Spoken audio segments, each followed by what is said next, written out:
Hello guys, എല്ലാവരും സുഖമായിട്ടുണ്ടെന്ന് വിശ്വസിക്കുന്നു. ഞാൻ നിങ്ങളുടെ പ്രിയപ്പെട്ട ചുമ്മിക്കുട്ടിയാണ് ഉണ്ടെന്ന്. സോ രാവിലെ എണീച്ചപ്പോൾ ഒരു പൂച്ചക്കുട്ടി ഉറങ്ങിയിട്ടുണ്ടായിരുന്നു. പക്ഷെ ഞാൻ ഉറങ്ങിയിട്ടുള്ള പൂച്ചനെ എങ്ങനെ എണീപ്പിക്കാമെന്ന് പാവ പൂച്ചക്കുട്ടി അന്ന് വിട്ട് നോക്കുന്നുണ്ടായിരുന്നു. എന്താണെന്ന് വെച്ചാൽ ഈ ഉറങ്ങിയ ആൾക്കാരെന്ന് എൻ്റെ മുമ്പിൽ കണ്ടാൽ പോയി എണീപ്പിച്ചോളി. പക്ഷെ ഞാൻ ഉറങ്ങുമ്പോൾ ആരും എണീപ്പിച്ചാൽ കഥ മാറും. അമ്മ താളിയൊക്കെ ഉണ്ടാക്കിയിരുന്നു. ലോകത്തെ ബെസ്റ്റ് ഫുഡ് ഉണ്ടാക്കുന്നുണ്ടായിരുന്നു. പുറത്തേക്ക് എവിടെ പോകാൻ പറഞ്ഞിട്ട് പോയതാണ്. പക്ഷെ ഒന്നും മേടിച്ചില്ല കേട്ടോ. വരുമ്പോഴത്തേക്ക് ലൂബിക്ക കിട്ടി. മരത്തുള്ളിലുള്ള ലൂബിക്ക കാണാൻ ഒരുപോലെ സുഖമല്ലേ അല്ലേ? അത് കാണിപ്പിക്കുന്നുണ്ട്. പക്ഷേ കണ്ണ് എനിക്ക് കാണുന്നില്ല, ഈ ക്യാമറയ്ക്ക് കാണുന്നില്ല. പോട്ടെ. പിന്നെ ഫ്രിഡ്ജ് ക്ലീൻ ആക്കാന്ന് പറഞ്ഞിട്ട് ക്ലീൻ ആക്കിയതാണ്. ഇങ്ങനെ ഉണ്ടായിരുന്ന ഫ്രിഡ്ജ് ഇങ്ങനെ ആക്കി കൊള്ളാമല്ലേ? പറഞ്ഞാൽ വിചാരിച്ചു ഞാൻ ഫ്രിഡ്ജ് ഉണ്ടാക്കിയ പോലെ ഒരു ജാടത്തിൽ.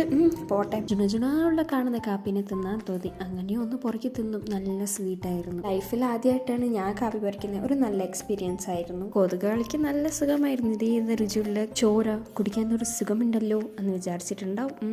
രാത്രി പൊറോട്ട മേടിച്ചിരുന്നു. പക്ഷെ തിന്നാൻ എന്തോ തോന്നുന്നില്ല. പക്ഷെ ഈ ഉള്ളി ഉള്ളത് കൊണ്ട്